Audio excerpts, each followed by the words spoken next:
It's time for a little comedy, a little content, and a lot of conversation. It's the Geno Jones Show, exclusively right here on YouTube. And now here's your host, Geno Jones. Hey, what's happening, everybody? It's showtime. Geno Jones, showtime. Bam! So I come to you live Monday through Friday, 6:30 p.m. Eastern. You got that? Hey, if you're in Chicago, or maybe in Memphis, or down in Houston, or New Orleans, 5:30. Out on the West Coast, out in LA, Los Angeles, the Bay Area, up in Seattle or Portland, Oregon, it is 3:30 p.m. Subscribe. Now listen, first of all, the Geno Jones Show, I got to shout out my sponsor, CM Transportation. If your business needs a transportation company that is dependable, reliable, and on time, CM Transportation is the company for you. Shout out to Carissa Carter, the CEO. You can check them out. CM, like Mary, CM Transportation, LLC.net, CM Transportation, LLC.net, or you can call. They're based here in the Charleston, South Carolina metro, but they do business nationwide. 843-606-2702, 843 area code 606. That's 606-2702. You call, ask for Carissa Carter. If she's in and available, she'll answer the phone. She's the CEO telling you we're watching the Geno Jones Show, and your business needs a transportation company that you can depend on, rely on, and that's on time. It's that simple. Now, so I have a goal. Let me say this from the door, top of the show. I'm officially a YouTube partner, but I have a goal. I need 1,000 new subscribers in the next 60 days. Then I will qualify to get like a YouTube check. So you can help support Geno Media, support a black-owned business. We don't have a lot of media companies. And the times that we're living in, it is so important that we, black Americans, African Americans, brothers and sisters, that we have to have our own media platforms, because nobody's going to tell you a story and tell it right like you. Because we got a lot of forces and a lot of people and energy. They want to ban our stories. They want to ban our history, rewrite it, ban it, act like it didn't happen. So it's more important than ever that we have our own platforms to speak truth to power, whatever that power looks like and sounds like. So first of all, I hope everybody had a happy Father's Day. Had a great Father's Day. Thank you to my queen, Damaris Jones, and my two daughters, Boogie, a.k.a. Lauren, and Allie. I should have brought the cards on camera. I might do that tomorrow, because they were so appropriate.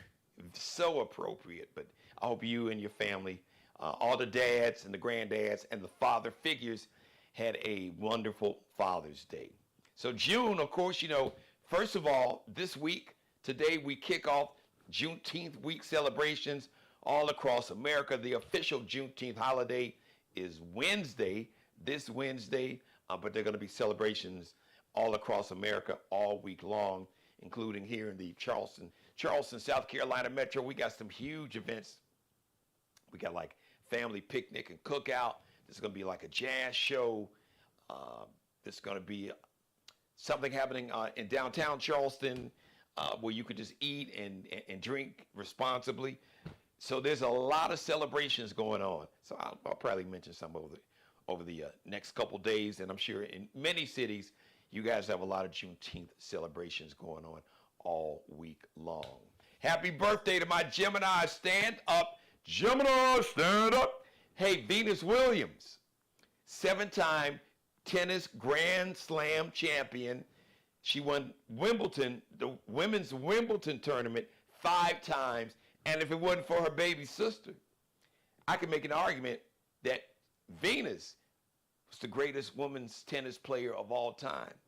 But that baby sister, hers, Serena, she is the real GOAT. Shout out to Venus Williams, 44 today. It is Black Music June. It's Black Music Month.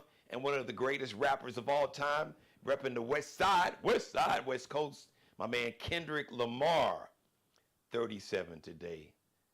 Woo, boy, did he give, man, he gave Drake the business. Drake, why did you start with that, brother? Because Kendrick Lamar really don't mess with nobody. Really, not really. I don't know what that was about, Drake, but I would just leave that alone. Because, boy, as a kid said, you got ethered. Woo, man, you wanted that smoke. You got smoked out. And Drake is cool with me, but I'm just saying. So happy birthday, Kendrick Lamar. Let me shift gears. So today, my monologue is going to be really more of a conversation. On this day 9 years ago, June 17th, 2015, I remember getting a call in the evening from a pastor, a friend of mine, dear friend, Reverend Larry Bratton. Shout out to Reverend Bratton. And I'm paraphrasing the conversation because he knows that I work in the media, do a radio show in the morning and everything. I wasn't doing my TV show at the time. But he said, listen, I got to tell you something, and it's horrible, but don't go on the radio with it because you'll see it on the news shortly. There was a shooting at a church, Mother Emaniel Church, which is a historic church here in America, and it's got some very rich history that we're going to talk about in a few minutes. But there was a Bible study, and there was a shooting, and some people were killed. And he was like, I'm afraid a lot of people might have been killed. He said, but don't say anything publicly. You'll see it on the news.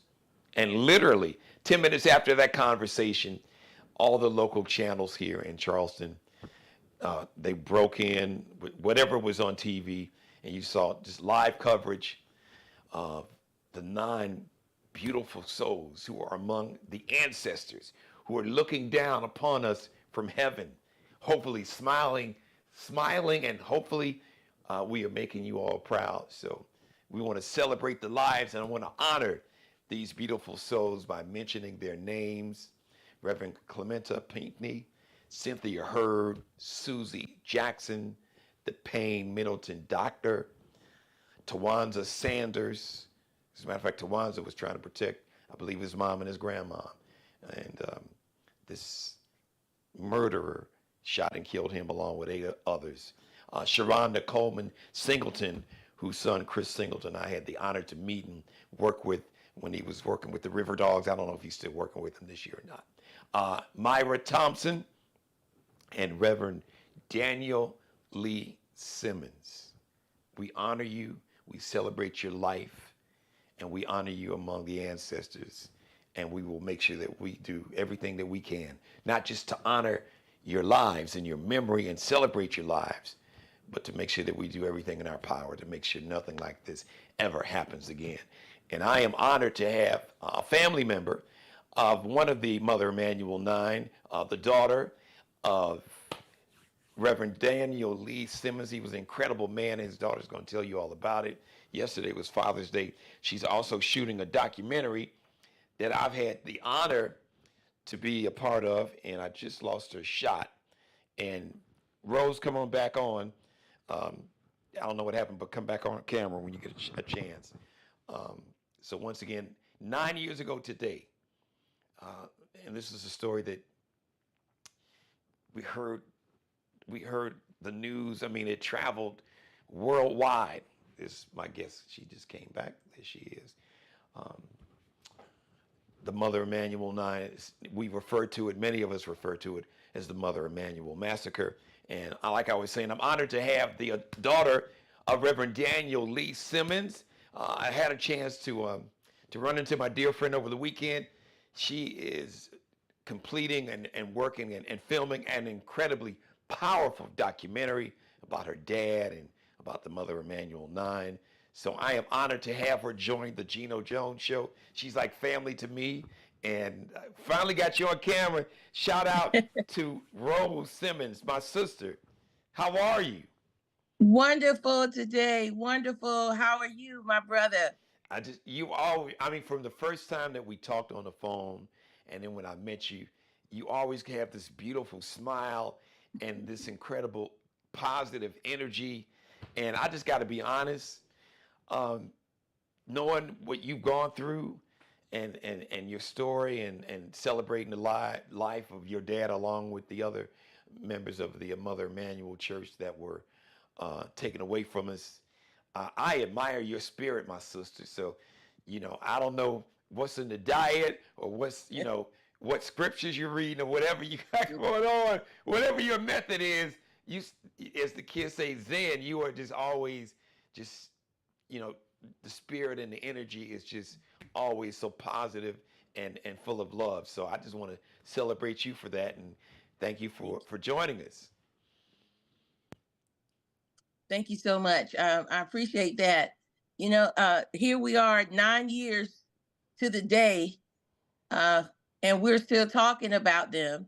We're still calling their names, and so many monuments and memorials have taken place because of their lives, their love, and their sacrifice.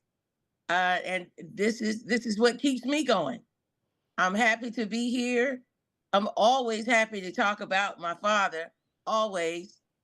Most people talked about him that he always had a big smile. So I'll take that. So you got it honest. There's a I song, got it from my mama. You got it from your daddy. Yeah. So Rose, let me ask you something. Yesterday was Father's Day, and today, of course, like I said, marks 9 years ago when we lost all those beautiful souls. What has this journey been like for you, and how do you stay so positive? And I was really serious about that. What is it that you can share with us? Because a lot of times we all have, life just does what life does. Yeah.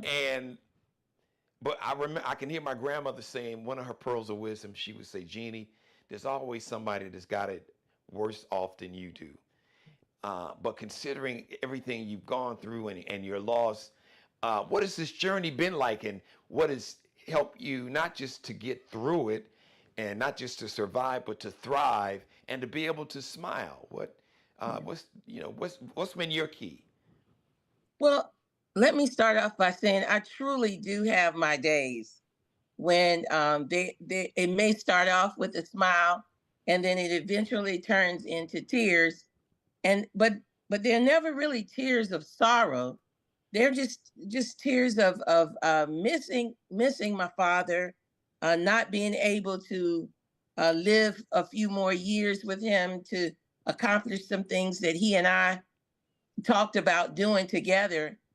And even those one or two arguments that we never settled between the two of us, you, for us to kind of get to an end with those. But it always comes back around to just wanting to do the best that I can to represent his legacy and his memory. And not only that, but as the leader in my family in doing this, to make sure that those that come behind me, that there's an easier road for them to follow, in keeping his memory and his legacy alive. And that's my goal. So Rose, if you don't mind, tell my viewers a little bit. Tell them about who your dad, the person, was. Like you said, he was a very accomplished man, and you can share the accomplishments. But more important, who was Reverend Daniel Lee Simmons, the father, the husband, the brother, maybe the uncle. Who was the man? Wow, that's a mouthful. My father started humbly, yeah, in Mullen, South Carolina, where he was a farmer along with his father. Really? Wow. And yes, we were all farmers. Me too. Really? Were you that's milking another cows, story. or what was? Oh yeah, every Really? day. Yes. Wow. So what kind of animals did you guys primarily have? What type of farm Oh, was we it? had them all. Really? Listen, I tell people like this. We ate it. It came out of the yard. We grew it, or we serviced it. Everything came out of the yard. My grandparents actually were sharecroppers. Of course, that's what most Black people were in the early 1900s. Mm-hmm. And being that my father's father was actually born in the late 1800s, Wow.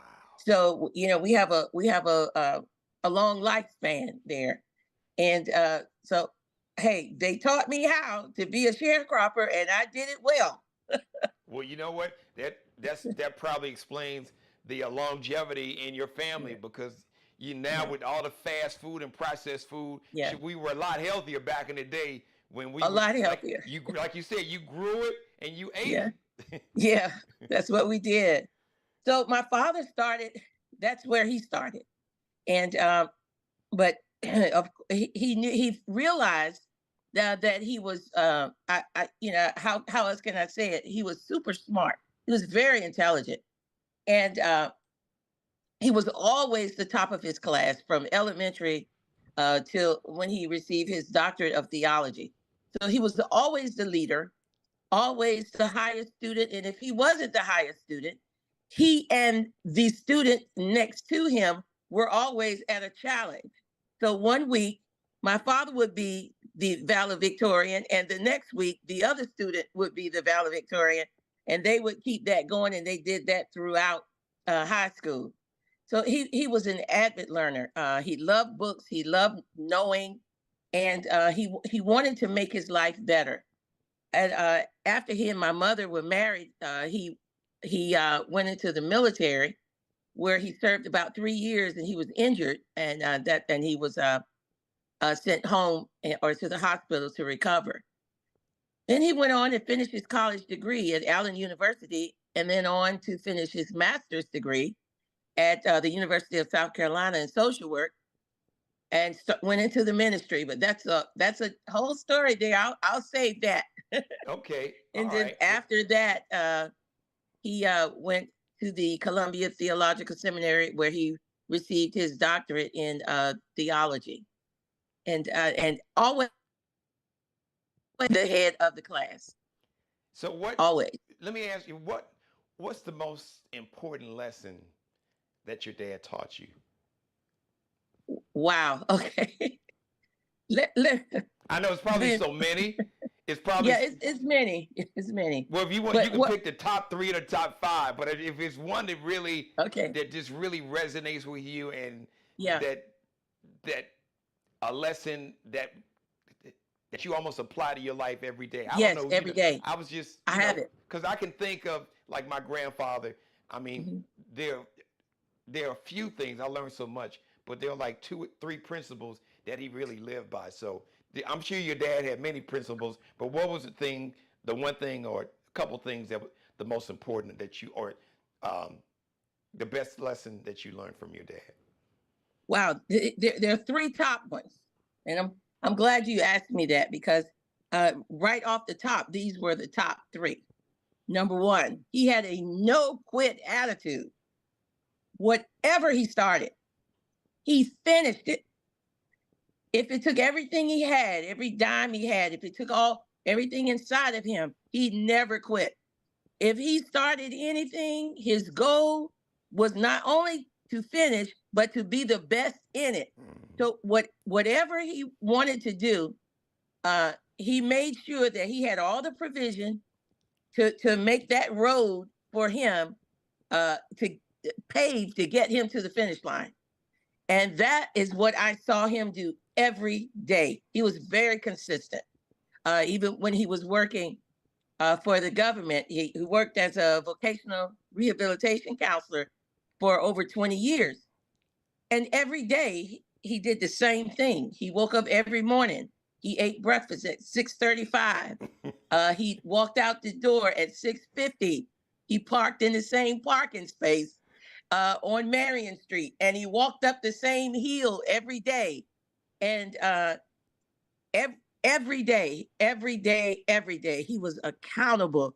You knew where he was. You knew that if he was doing it, whatever he was doing, whatever had to come back to the family, we did not have to worry. We never even thought about it.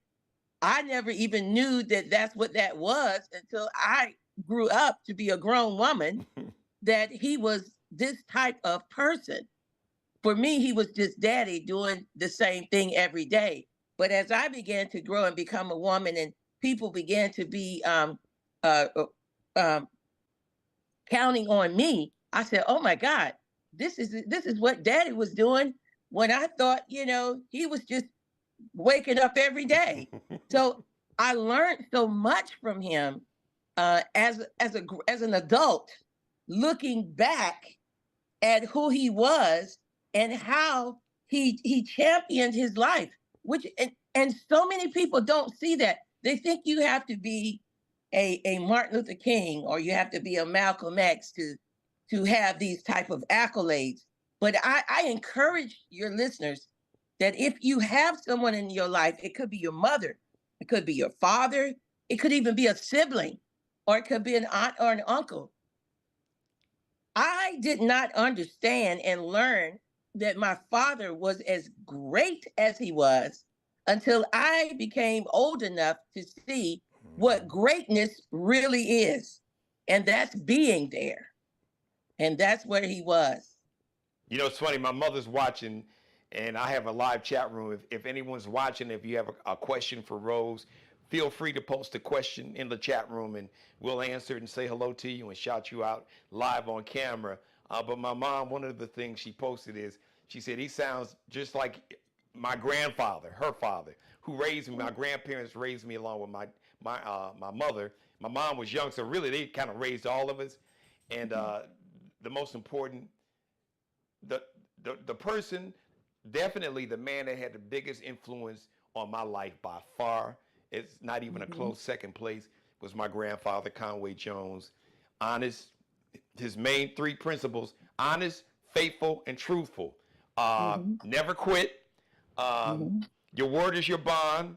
You start something, you finish it. And if you give your person your word, that's your bond. That meant that you honor whatever commitment that you make. So your dad and my grandfather sound so much alike. So you are working on a beautiful documentary talking about your dad and just everything what happened 9 years ago today. So if you don't mind, please let everybody share with us and tell everybody about the documentary. Oh, I would love to. The title of the documentary is One Last Breath. And that comes because there were 9 victims in the church, and my father was the last victim to pass away. He actually the survived the shooting and was transported to the hospital and died on the operating table hours later. They were able to retrieve 2 bullets from him. Oh boy. I'm sorry. That's okay. Sorry. Yeah, there we go. Okay. They were able to retrieve 2 bullets before he passed away. Wow. You know, he wanted to live. He did everything he could to live, and I'm so proud of him. That just really makes me there you go. That helps me to keep going. If he could do that in that moment, then I can face the challenges that are coming towards me to make sure that the world knows who he was. So tell us some more about the documentary, and I want to thank you for giving me the honor to share some of my memories and my memory from that horrible night, and it was amazing because we talked about. So I had a chance to sit down with Rose and her team Saturday, and so she was basically playing my role and asking me some questions, which was kind of odd for me to be in that situation. But what I remember most, and Rose, you know, I told you this. I hadn't really, in 9 years, I hadn't sat down and had people to ask me personal questions that really triggered all the memories. And it was it was surreal because I tapped into that night, and I shared at the beginning the phone call I got from a dear friend, Reverend Braden, and then seeing what happened 10 minutes later, seeing the news and live coverage of what happened. And literally, I did not sleep that night. I literally was up all night. I had to go into the radio station early, and you know, we had to try to convey all the information at the time. The murderer was still on at large, on the loose, till they found his ass in North Carolina and stopped and got him some damn Burger King, which is another story. So don't get me started on that. But just triggering all the memories, and in the aftermath about how the city was like this close. I mean, there were people, literally people, who were driving in town on every interstate that you need, that you could take to get here, they were prepared for whatever. And if it meant burning the city down, they were prepared to do it. And I'm not just talking about like little young thugs or gangbangers. I mean, people who you wouldn't expect, because it was just so surreal.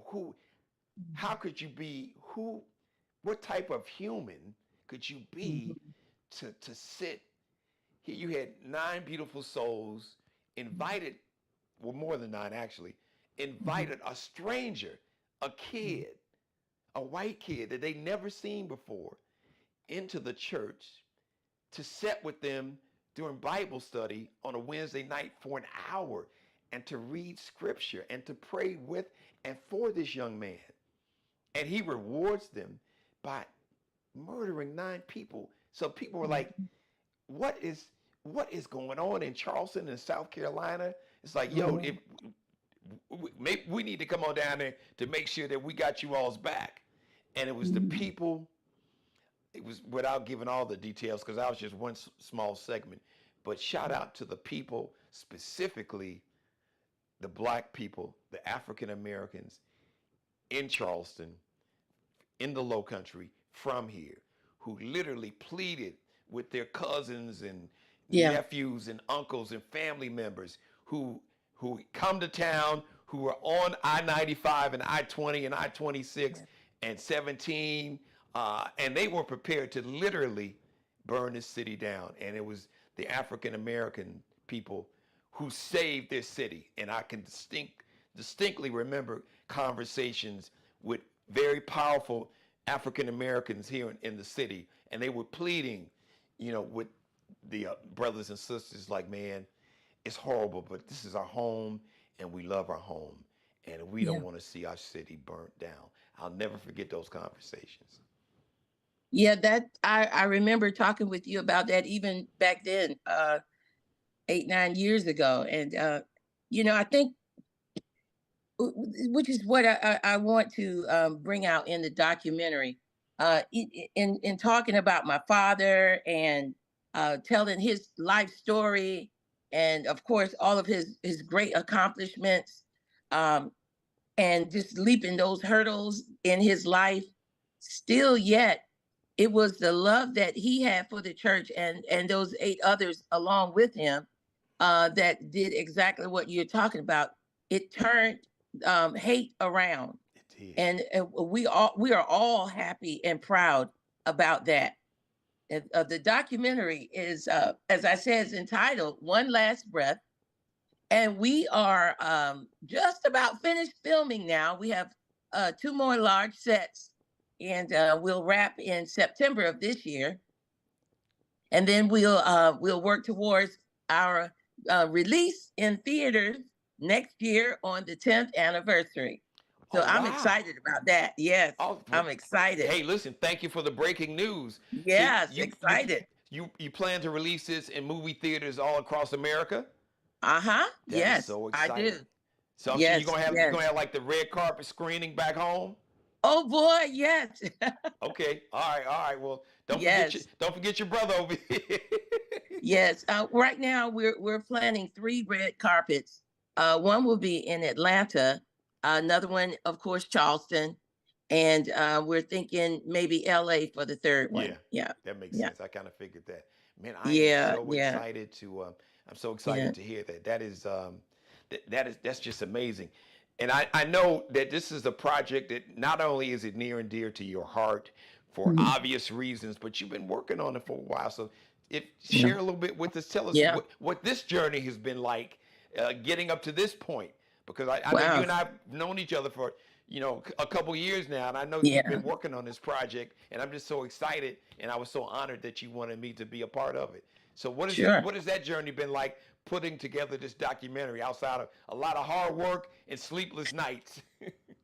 Well, we started about 7 years ago with actually, we always had the same title, and just began to sit down and just organize his life, my dad's life, and just look at what I wanted to point out, what I wanted the world to know. And then, of course, building the team. I have a really good team. um, a filming company that's working with me. And once we got all of those particulars together, and then the writing, just to make sure that we had everything we wanted, and then from there it was just okay. Here we are. You're gonna jump. You're gonna jump. Are you gonna jump? I said, well, yes, I'm gonna do it. And here we are. Sometimes I look back at myself and I think, are you crazy? Who told you you could make a movie? Well, you did And it. I said, well, I guess I can, because I'm definitely out here making one. Who's And but producing this, with you? Who you working with? well, the legendary Miss Angie Stone is one of my executive producers, and also one of my classmates from high school. So it's always good to call people you know. Yes. I have Miss Deborah Champagne, who is also one of my executive producers. And I have a list of producers who are there on set with me, always making sure things are working great. And actually, my nephew, who is Daniel Simmons III, who's working on his doctorate at USC in LA in music, he is the music supervisor for the film. So we have lineage here. That's beautiful. My brother, who passed away a couple of years ago, was his father, and he was Daniel Jr. Wow. Amazing. Yeah, Amazing. isn't that What something? I know you still got a little more shooting to do, but Mhm. have you thought about it? Maybe you have, or maybe you're still kind of formulating. If there's one central message or theme that you want people to take away from the documentary after they see it, what would that theme or message be? Oh God, there's so many. Uh, for me, let me answer that for myself first. One thing that I'm taking away from this entire project is love your family while they're here. Love them while they're here. Yes. Nothing between you or the two of you is too large uh, Mm. for you to not work out. There's so many things that I wish I could say to my father now. If I had 1 minute, just 1 minute with him, I probably could come up with 1,000 things, with 1,000 things. But I'm glad to know that even though I may never have that 1 minute, that I was able to say a lot of things to him in the last year of his life, which left me, with a great sense of accomplishment in our relationship. Um, that that would be the one thing that I would say. Love your family while they're here. It's not always easy. It's not always easy. But when you look at them and you look at the nine and you see that they extended that hand of love and friendship to an enemy Mm. Yes. that ultimately cost their lives. Mm. Yeah. Yeah. Um, Wow. it kind of takes away our excuses. Yeah. That's powerful. And that would be the rolling theme. That would be the rolling theme. Yeah. Wow. Wow. So Rose, were you here 9 years ago today? Were you here in Charleston, or were you No, okay? I wasn't in Charleston or South Carolina. I am a resident of Virginia. I've lived in Virginia for now almost 40 years. Oh, I good. am Okay. just about to move back to South Carolina. Okay. Uh, you know how sometimes we get older, we want to come home. Yeah. I trust me. Yeah, I, yeah. I trust me. That's a whole different conversation because It's a whole the different the mayor's conversation. can't. She can't deal with the cold anymore in Chicago. I'm like, you grew up in Chicago. Get a fur coat. I get you a fur coat. Heated parking garage. She's like, look, from from Memorial Day to Labor Day, we good. But after Yeah, Labor Day, she's like, it's got to go. yeah, in Chicago, you better get it between Yeah. Memorial Day and Labor Day. That's why summers is so intense. Um, I know you remember. So, how did you get the news about your dad? Did a family member call? Yes. Okay, they did. Yes. Yeah. Yeah. Wow. And then Yeah. and then to see it had to be really surreal because then you cut on the TV probably, and you Yeah. look at CNN, MSNBC, all the ABC, all the news outlets. Basically, just they were broadcasting live like all night long. Yeah. Yeah, and you really don't want to watch that. You Yeah, know that it begins to be too much. I Yeah. could I could imagine. Yeah. Well, listen, the fact that you have been able to smile through your tears, and I know your dad, along with the other nine beautiful nine souls, are so proud of you. Yeah. This documentary is it's going to be outstanding. I'm really so honored that you even wanted me to be a part of it.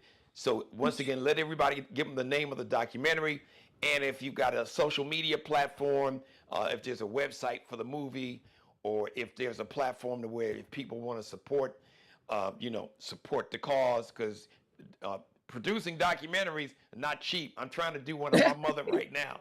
So if you got any social media information that you want to share with the viewers, where they can support the documentary or learn more about you or your dad or the movie, give us that Mhm. information. Yes. My film company is entitled Little Light Entertainment. And if you go on our website, you'll get all of our information and social media, contacts.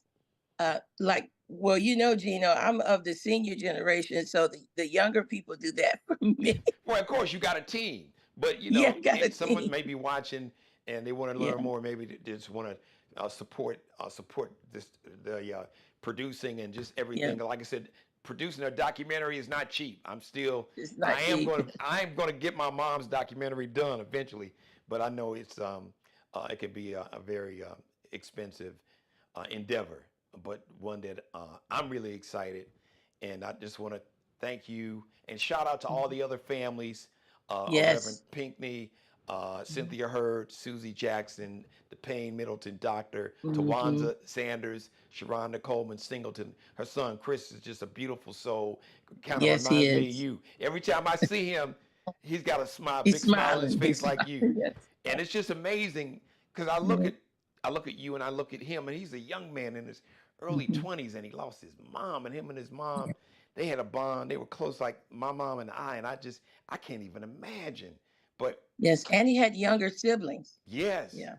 and Yeah. Myra Thompson, and then of course your Mhm. dad, Reverend Daniel Lee Simmons. But to look at people like you and to Chris Singleton, uh, Sharonda's son, and to see you all to be able to smile constantly every time I see you all. So that's a lesson for me. I'm like, yo, dude, if they can smile through the pain and the journey, then you really don't have anything to complain about at all. It just kind Yeah. of puts life in perspective. Like my grandmother said it best, Rose. She said, there's always somebody that's got it worse off than you. She said it best. She did. Rose Gino, Simmons, thank you so thank you, my much. sister. I love you. Thank you, I am Gino. so proud of you. So I can't wait for the big red carpet release. Oh, yeah. And once again, give us the name. One Last Breath. One last And that will breath. be in theaters June 17th, 2025, commemorating the 10th anniversary of the shooting. Yes. Do you remember the last? I know you do. You remember the last conversation you and your dad had? Oh, yeah. Yes, I do. I do. I remember it I could imagine. very vividly. I could Very imagine. vividly. I mean, Yeah, and you I probably remember. remember the last time you guys saw each other too. All those things, I'm sure. Yes. Oh, Yeah. everything. Yes, And I I'm do. sure that makes you smile because, like now, when I think about my grandparents, even though they've been Yeah. gone for decades, and I have to shout out President Joe Biden because I heard him say this one time, Hmm. and it really hit me and resonated with me. He said one day, because he's had horrible losses. First wife Yeah. and his baby girl, they were Yeah. killed in a car accident, and then he had a son that was in the military that died of brain cancer, and then his other son is dealing with substance abuse issues. And he said one day, as a matter of fact, he was here campaigning 4 years ago. Um, I think one of the venues near the College of Charleston. He said one day the thought of your loved one will bring a smile to your face before it Mm. brings a tear to your eyes. And I Wow. was like, wow, but it resonated with me Yeah. because when I think of my grandparents, I get a big smile on my face like I Big am now. smile. And when you Yeah. think about your dad now, you get a Yeah. big smile on your face. Yes, I do. So that is so true.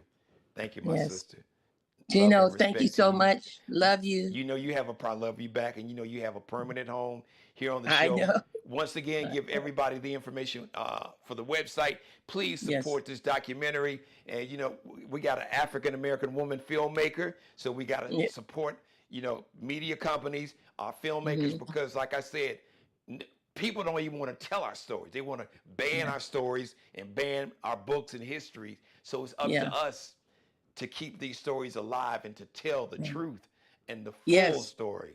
So we got to Yes. support our black-owned media, our black-owned film companies. So give everybody the website Sure. where they can go and support the company and support this documentary. Sure. It's littlelightentertainment.org.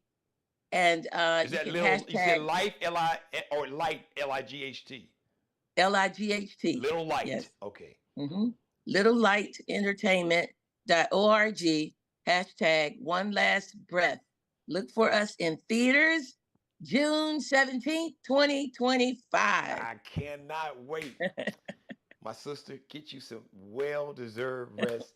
Once again, I love you. Thank you for giving me Love the you too, honor Gina. of being able just to share my little personal story about that night that none of us, including myself, will ever forget.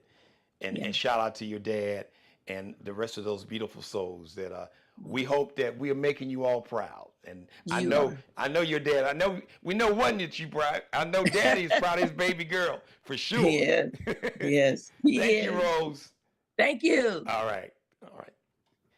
I had the honor to meet Rose several years back. She's about 7. It's probably been about that.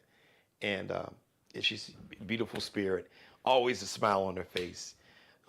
In considering she was very close. She's you could call her, she's a daddy's girl, and I'm a girl dad times 2. So I know how close she was, but she's turned her pain into purpose, and her story. She shares her story in hopes that it will provide inspiration or comfort or guidance or direction for those who may be going through a similar pain and similar journey. So thank you, Rose Simmons.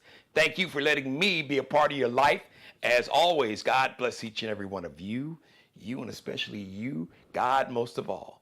Thank you for letting me do the Geno Jones Show live Monday through Friday, 6:30 p.m. Eastern, 5:30 in Chicago. Shout out to my baby sister, Angela Chambers Jones. I love you, baby girl, because my mother's watching and everybody else is watching. Feel free to jump in our chat room and say hi. The Geno Jones Show is brought to you by CM, like Mary. It's my mother's name. CM Transportation, LLC.net online.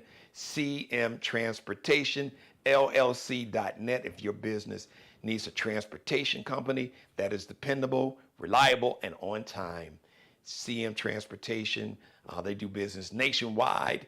They're based here, headquartered here in the Charleston, South Carolina metro. You can call them 843-606-2702, 843-606-2702.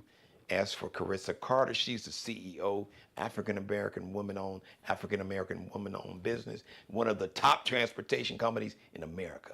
So shout out to Carissa Carter. She's part of the Geno Jones Show family, all right?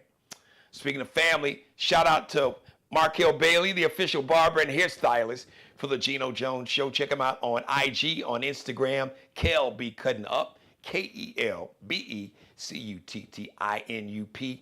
Allie Jones and Bruce Gage, the official wardrobe consultants and stylists for the Geno Jones Show. You can check Allie out and her collection, her LX, her collection is Lexi Jones, like LEXXIE Jones.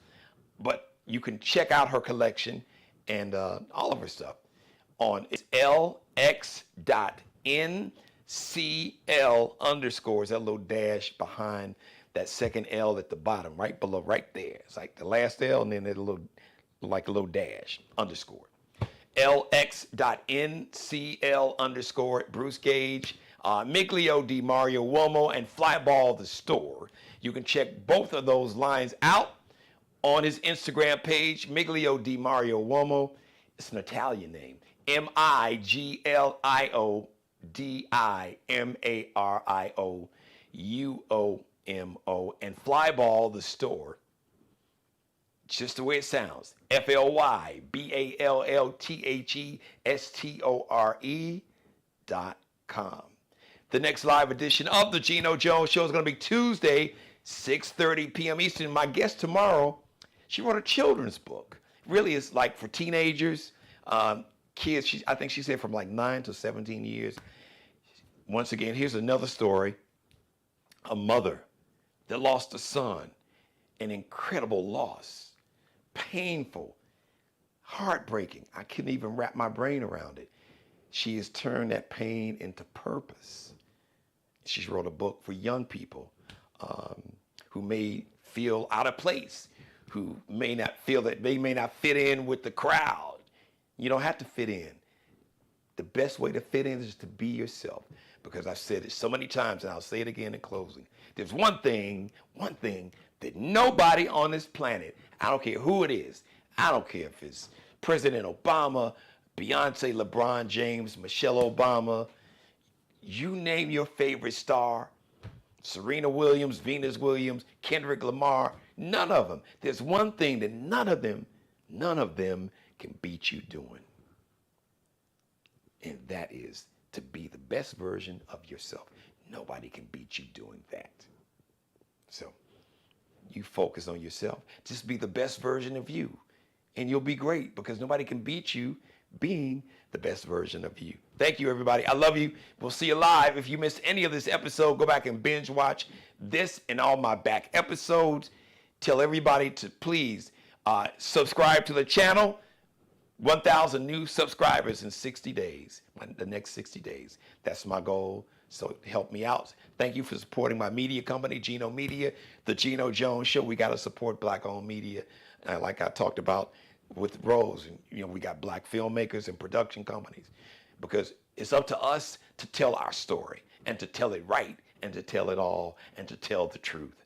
So tell everybody to subscribe to the channel, share this in every episode, share, like it, screen grab it, rip the video, copy and paste the link, and you can email it, you can share it, you can tag it, you can text it, email, however you want to do it is all right with me. Geno Jones Show, that's how you spell it, live on YouTube, all right? Thanks, everybody. We'll see you live Tuesday, 6:30 p.m. Eastern. So if you missed some of this, go back and binge watch it right now. Subscribe and tune in to the next episode of The Geno Jones Show, exclusively right here on YouTube.